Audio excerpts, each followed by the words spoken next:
Welcome back, everybody, of the Doc Bob Lee from 107.5 WBLS. You are watching Open. Yeah. And our next guest are the founder of the African Graves Matter and the chair of the National Action Network Education Committee. They're here today with us to highlight their fight to save a sacred African burial ground in Flatbush, Brooklyn, that is being built over by affordable housing complexes. So please welcome to the show, Harriet Hines and Dr. Jackie Cody. Welcome to the show, guys. Thank you so much. Thank you, Dr. Bob Lee.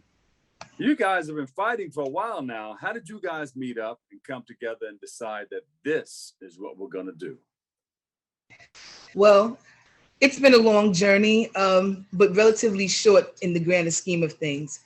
During the summer of April 2021, I, at the time, was a candidate for city council in District 40 in Brooklyn, which is the same district that this burial ground is located in.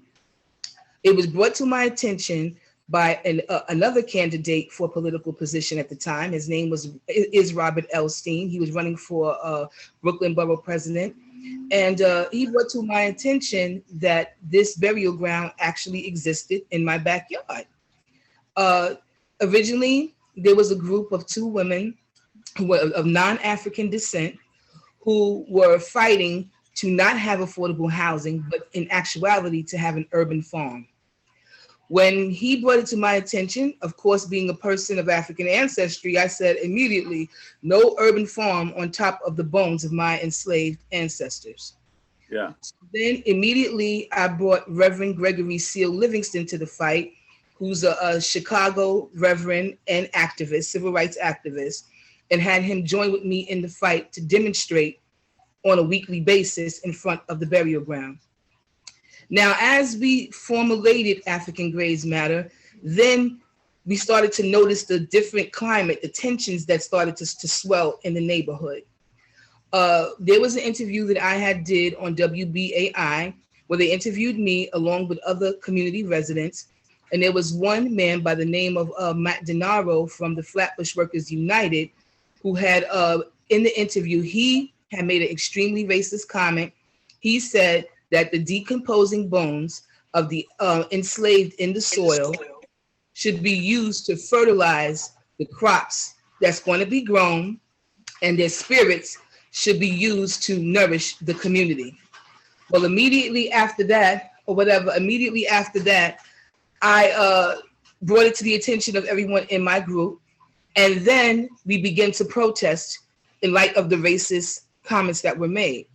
Yeah. We took the streets of Flatbush because, again, where the burial ground is located is on Church and Bedford Avenue, and only right up the block, 1 block away, is the cemetery where the slave masters' remains are held. In that cemetery, it is well kept. It's a tourist site, and it houses the remains of people like the Vanderbilts, the Livingstons, the Lefferts, the Nostrans, the Cortelyus, all the people that our street names are named after, who came here to colonize in New York and in the United States. They're housed there at that cemetery. Well, when you look only a block away, you see the site of the burial ground, which is ill-kept, tall weeds growing, rats running out of the cemetery, greasy sidewalks where they let vendors come in with grease pits of oil and just throw them on the sidewalk.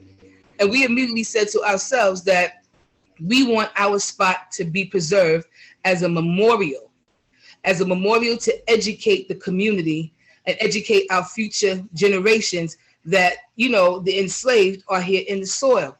Now, bear in mind that where the burial ground is now is only a small plot of land that's vacant.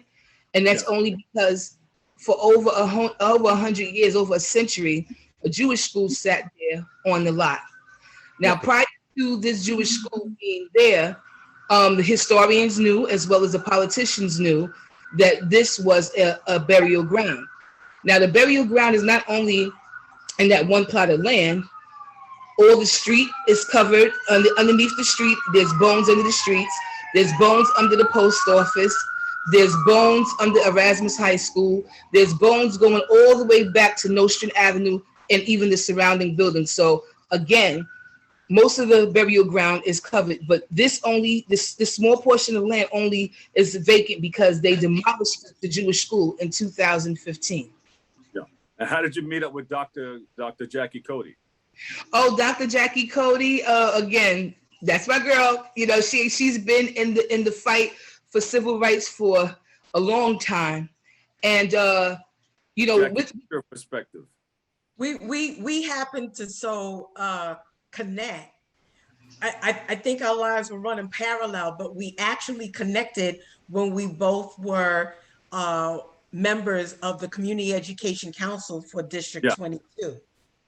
And from that meeting, that was it. It was on. There's a lot of other on the same lines. Yes, there's a lot of other injustices that we are connected on fighting against and fighting for justice overall.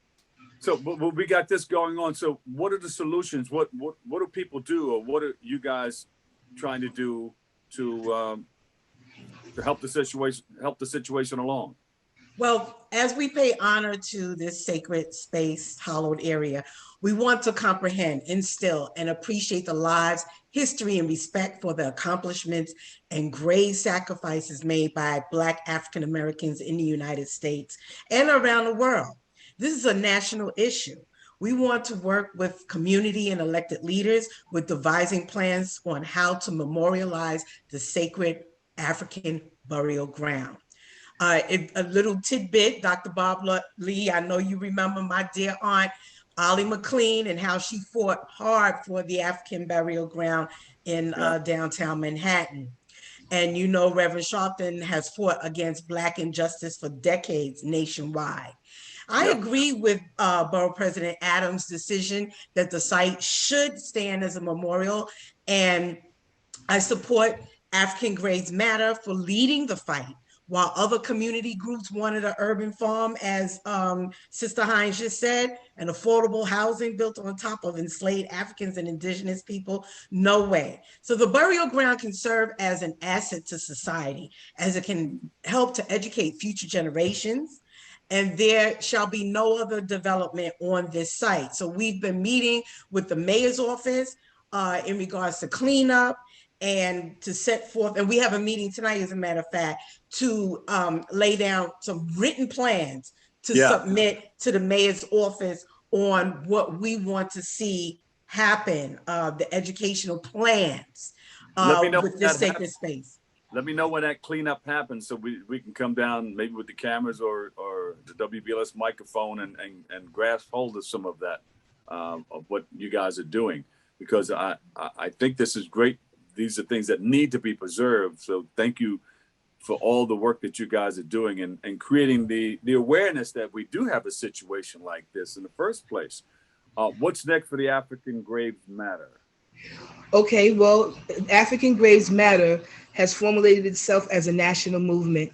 We've teamed up with the No Fear Coalition, or the BACC conference, and we're involved with the recent decision with Bethesda, Maryland, where they sued the city of Maryland to not build over their grave sites, and they actually won on all counts.